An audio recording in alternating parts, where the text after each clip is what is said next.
Hey guys, Ed from South End Dog Training. Just want to make a very quick video, okay, because I've just been into a client's house who's got two Arapaho bulldogs and they've been getting into a couple of scraps. Now, the ladies had a trainer in before us and recently sought out advice from a dog walker trying to palm himself off as a dog trainer.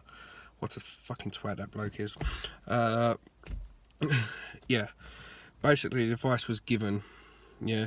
The big problem she had was overexcitement. Yeah, the dogs pushing each other out of the way, jumping all over each other. She couldn't stroke them both at the same time without them getting all funny with one another.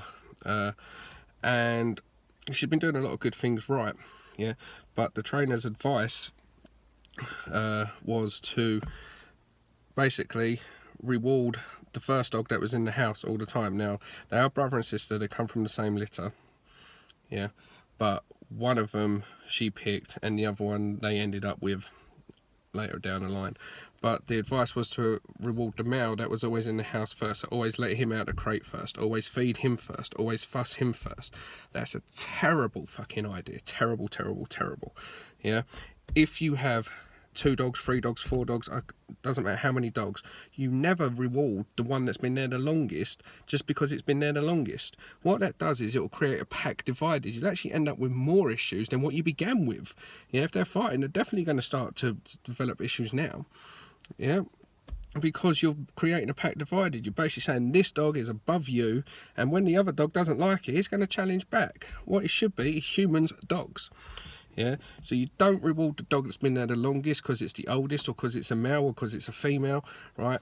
You reward state of mind. You reward the dog that is the calmest, that is behaving the best at that moment in time.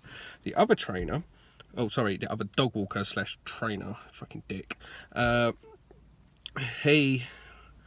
his advice was, when you're letting him out the crate, one day you let one out first, then the other, then the next day you let the other one out first, then the other, so you're treating them equally. Again, big mistake, yeah? Because in trying to treat them equally, what you're doing is rewarding one for one thing and one for the other. So if you go and let a dog out of the crate when you get back from work, and you let the one out because because the one you let out last night was different, you could be letting out a dog that's jumping up, whining, barking, things like that, and you're rewarding that by letting it out of the crate. If earlier you asked the dogs to sit and you rewarded one first, then you asked them to sit later and you reward the other one first, the other one might be doing something completely different first. So you don't ever treat them equally in that sense, because you'll be rewarding one for one thing and one for the other. So again, shit advice that this person was given. Yeah, you reward state of mind.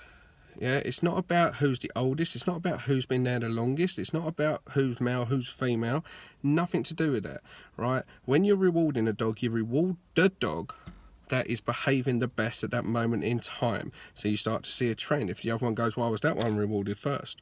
It's because it was doing this way. After a few repetitions, the dogs quickly learn, okay, if I behave this way, I get a reward too.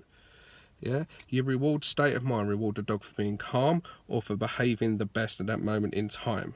Never ever reward neurotic, pushy, bratty behaviour. Never ever reward a dog just because it was there first. Reward the dog that is behaving the best at that moment in time, so you set a stand. Yeah, humans, dogs. Shit advice this person was given, right? And these are serious dogs. One of them's a dog walker. What the fuck are you doing, mate? Stop giving advice. And the other one was a trainer. Okay, he's not the worst trainer in the world. He's not, but again, the advice on this matter wasn't sufficient to actually help this person. Yeah, so if you've got 2 dogs in the same household, guys, make sure you're rewarding the dogs for the right behaviours. Don't just fuss them both because they're there, because often one of them's trying to push the other one out the way so it can get a fuss. So if you're rewarding one because it was doing something good and the other one pushes out the way and you start fussing that one, you're rewarding one for being good, but you're saying well done to the other one for being pushy.